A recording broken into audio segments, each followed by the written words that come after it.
election night to our top story, and as you've been hearing, married couples will not be getting a tax break in next month's budget. It had thought the measure might be rushed through in order to appease some Conservative MPs who are opposed to same-sex marriage. Now, one of those MPs is Tim Loughton, who had previously said that he intends to vote against measures to legalise gay marriage. Mr. Loughton joins me from our Brighton studio. Very good afternoon to you. Would you have been appeased by this, as we're hearing? No, and the two things are completely different. Many Conservative MPs have got different views about the gay marriage legislation, which is starting its passage on Tuesday. But quite separately from that, many of us have campaigned for a long time for recognition of marriage within the tax system. And that's something the Conservative Party, my party, gave an undertaking to in the last election. It was something that was signed up to in the coalition agreement. And time is running out. So regardless of what's happening with legislation next Tuesday, a lot of us are saying, where are the measures to make sure we do have recognition of marriage in the tax system within this Parliament, because we're running out of time. And where are those measures indeed? I'm just saying, where are those measures indeed? Well, that's right.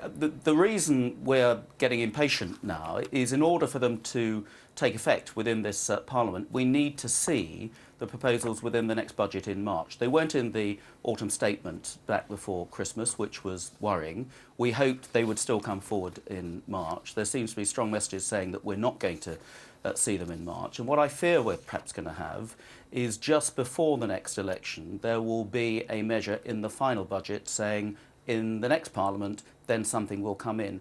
Well, frankly, that's not good enough. When I went before my constituents at the last election saying we do need to have recognition of marriage, and I would apply that to same-sex civil partnerships as well within the tax system, my constituents and others supporting Conservatives up and down the country expected to see that within the lifetime of this Parliament. We've not done it. We made a special deal with the Liberal Democrats within the coalition that we would support this. The Liberal Democrats could abstain because they don't support these sorts of pro-family measures, and we've yet to see them meet. So I think it's really disappointing, quite regardless of what's going on next week with the gay marriage legislation coming forward. Well, we're just talking about that. I mean, that wasn't in the manifesto, right? So that's being discussed next week. Yes, and I think there is the contrast. I want us to do things that we said we'd do at the last election, went into our manifesto. This was a clear, unambiguous commitment. It's something the Prime Minister spoke a lot about before the election, something which all Conservatives can support.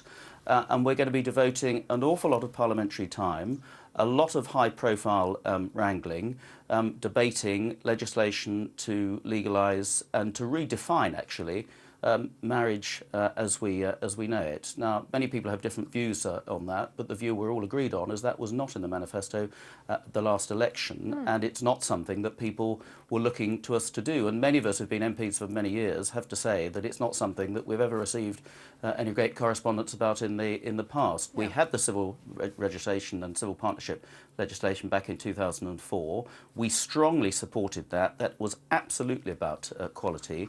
Redefining marriage is a step too far and is completely different. But that notwithstanding, we want to see recognition of marriage in the tax system that we promised our voters at the last election, and we want to see it now. OK, so given that something is being debated that wasn't in, something you want that was in isn't being done, is the manifesto worth the paper it's written on?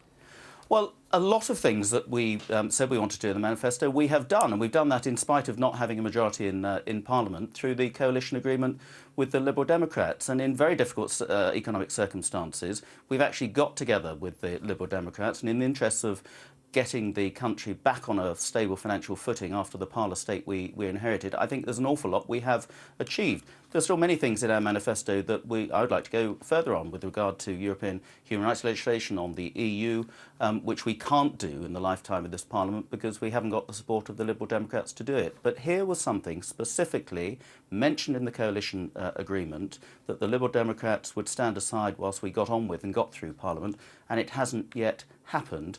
And I think that's really disappointing, and I think a lot of people will say, well, why are you not concentrating on the things that we've all agreed you should do and we support you for, and instead you're spending a lot of time talking about something and creating a lot of angst, and there's going to be a lot of heated argument about something that was not in anybody's manifesto, let alone ours, and actually a lot of people say, well, is that really such an important issue at this time? Tim Loughton, thank you.